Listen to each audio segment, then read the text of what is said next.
Are you looking for the best cameras under? In this video we will look at some of the 5 best cameras under on the market.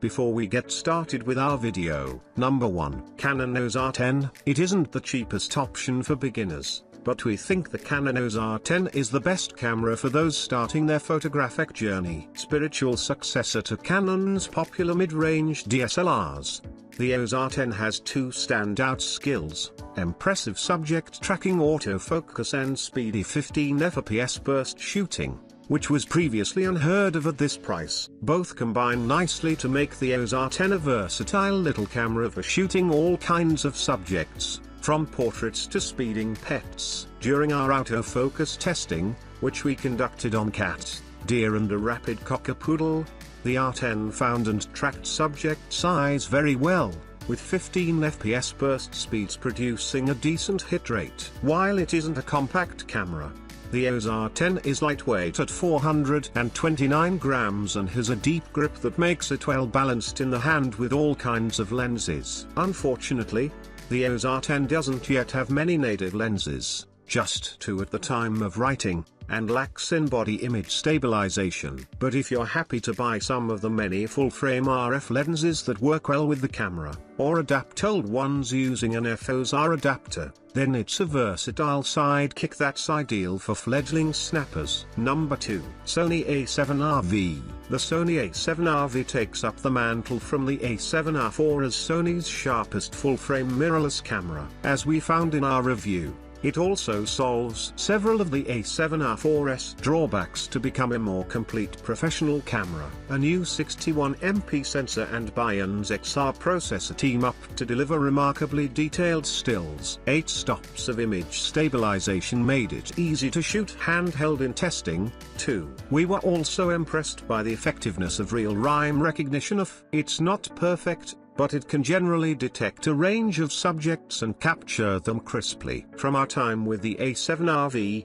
we think its level of detail makes it best suited to landscape and studio work. Do keep in mind that it only produces its best results when paired with top-spec lenses, which will add heavily to the already high price tag. The A7R IV offers the same resolution, but we do think the A7R V is the better camera overall, particularly with a sharper EVF that makes framing a joy. That said, if you don't need so many sensor pixels, you'll find better value for less elsewhere. Number 3, Canon EOS R7. If you don't need full frame, we think there's no crop sensor camera that can currently beat the Canon EOS R7. In our review, we highlighted its superb autofocus performance, excellent in-body image stabilization, and the class-leading detail delivered by its 32.5MP sensor. Its full-frame cousins still have the edge and low light, but the EOS R7 produced lovely images across a range of scenarios in our real-world tests. We were also impressed by its 30 fps burst speeds,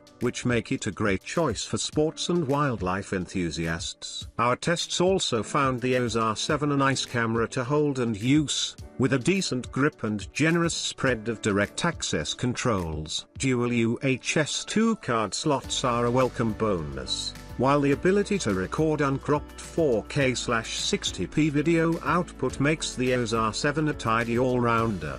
The only major drawback at present is the continued lack of native lenses, an issue not suffered by alternative APS-C cameras such as the Sony A6700 and number 4, Fujifilm X100VI. If you want the best compact camera for photography, we think that the Fujifilm X100VI is the best choice for most people. Wait times to get delivery are significantly reduced after its unprecedented pre-order numbers, influenced by its out-of-stock and viral predecessor, the Fujifilm X100V. The latest model is near identical to the i, with its retro style, fixed 23mm f/2 lens and pocket-friendly design, while its hybrid viewfinder remains, and we absolutely love it. You have to give it a spin. It's the inside where the big improvements have been made.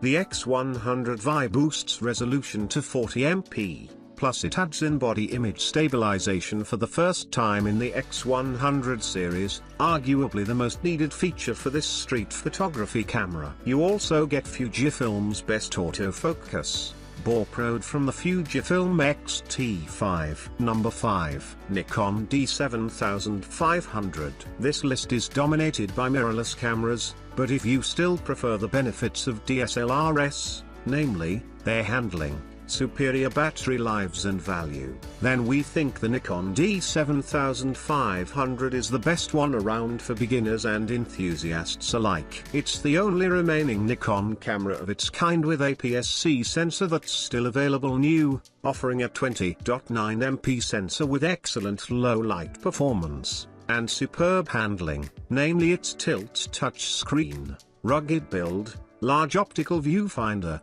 8 fps burst shooting and mirrorless camera beating battery life, rated at just under 1000 shots. The D7500 is almost always on sale now and regularly well under $1,000, £1,000 with lens, while there is a huge choice of Nikon F-mount lenses that can also be great value, especially second-hand. If you're starting out, we recommend buying the D7500 with the versatile 18 to 140mm lens as a kit, as it brings handy vibration reduction for very little extra cost. Those looking for a travel-friendly camera should still consider mirrorless alternatives like the Olympus OMD EM10 Mark IV above, but otherwise the D7500 remains a brilliant way to learn the photographic basics, start your new hobby and up your skills.